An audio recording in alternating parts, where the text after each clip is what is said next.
படிக்கலாக்கா படிங்கிற தம்பி. இப்ப யோசிச்சு பாரு, என்னுடைய லைஃப் ஸ்டைல் எங்கேயோ இருந்து இன்றைக்கு எங்கேயோ வந்துடும். அதான் நான் படிச்ச உண்டு. அந்த அம்மா சொல்லேக்க கேட்டது அப்பாவும் இல்லைண்டா. நீ யோசிச்சு பாரு. அதான் உங்களை பேசுறேன். உங்களுக்கு அது விளங்குதோ தெரியல.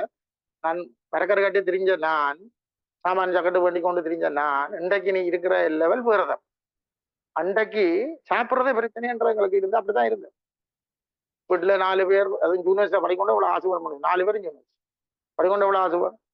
அப்ப அதெல்லாம் நாங்களா உழைச்சு தேடி தான் அதை செஞ்சனாங்க. நான் சொல்ல விளங்குதா? ஆனா இன்றைக்கு நாங்கள் எத்தனையோ பேரை படிப்பிக்கலாம், இவ்வளவு பேரை படிப்பிக்கிறேன். எவ்வளவு புகழ் இருக்கு. எங்க போனாலும் எனக்கு செய்யறதுக்கு வேலை செய்யறதுக்கு ஆள் இருக்கு. எந்த இதுக்கு பேங்க்கு போனேன், கோயிலுக்கு போனேன், குளத்துக்கு போனேன், எங்க போனேன் ஆறு தான் இருப்பான். ஒரு பஸ்ல போனாலும் அங்க பாயில கான்ட்ராக்டரா இருக்கிறோம் ஆறு தான் தெரிஞ்சவன தான் இருப்பான். அதெல்லாம் முதலாளியாவது தெரிஞ்சவன தான் இருக்கும். எங்க போனாலும் என்ன ஒன்று நடக்கும். என்ன கிட்டத்தட்ட 80,000 பிள்ளைகளுக்கு மேல படிப்பிச்சு போடும். அப்போ அது இந்த ஃபேமிலி சொந்தம் பந்தம் இத்தனை லட்சம் இருக்கு. அப்ப எங்க போனாலும் தெரிஞ்சவன் இருப்பான். இப்ப அதை விட கூட என்ன ஜூம் மூலம் வந்தா அப்புறம் இப்ப எந்த கண்ணுக்கு தெரியாமலே கன பேர் தெரிஞ்சாக்கள் இருப்பிய. விளங்குதா சொல்றேன்?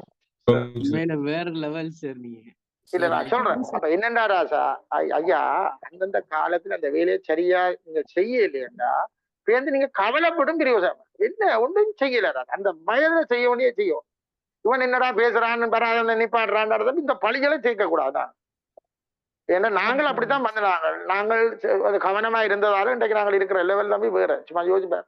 நான் இப்படி சந்தையை கொண்டு போய் ஒரு சைக்கிளை துளைச்சு போட்டேன்.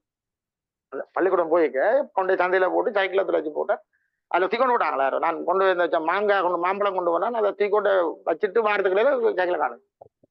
அதுல வந்து அது ஒண்ணுன்றான் சின்ன வயது. அப்ப கிட்டத்தட்ட 9ஆம் ஆண்டோ 7,000 கொண்டேன். 9ஆம் ஆண்டு அதுல இருந்து அழுது போட்டு நடந்து வீட்டு பள்ளிக்கூடம் போயில வீட்டை நடந்து வந்து அம்மா சொல்லி சைக்கிளை கொண்டு வந்தேன். அந்த சைக்கிள் ஒன்று போன்றது நாங்கள் பட்ட பாடு.